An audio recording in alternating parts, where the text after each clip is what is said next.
من كتر الضغوط اللي عليا اوقات بقوم ليا عندي طاقة اهد جبل واعمل كل حاجة، واوقات بقوم مش قادرة ولا عايزة اتعامل مع حد وبقول امتى اليوم ده يعدي. هل ده عيب فيا؟ لا، هو من كتر ما انا مضغوطة قوي بحس ان انا مش قادرة اتعامل مع حد.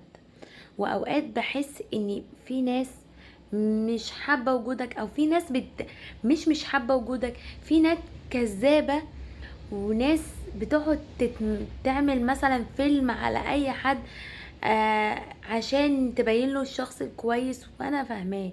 فده بيبقى الشخصية المتقلبة بتبقى فاهمة كل حاجة وحساسة قوي قوي، وبتحس بكل الناس، ومزاجها متقلب قوي، ومش عايزة تتعامل مع حد. فده انا، يعني انا من كتر ما انا قريت على الشخصية حسيت انها بتتكلم عني، فدي انا. ف بجد احنا مش من الشخصيات الصعب ان انت تتعامل معاها، بس قد ما هي محتاج حد يحتويها، ومحتاج حد آه، يقول لها اعملي ايه وما تعمليش ايه.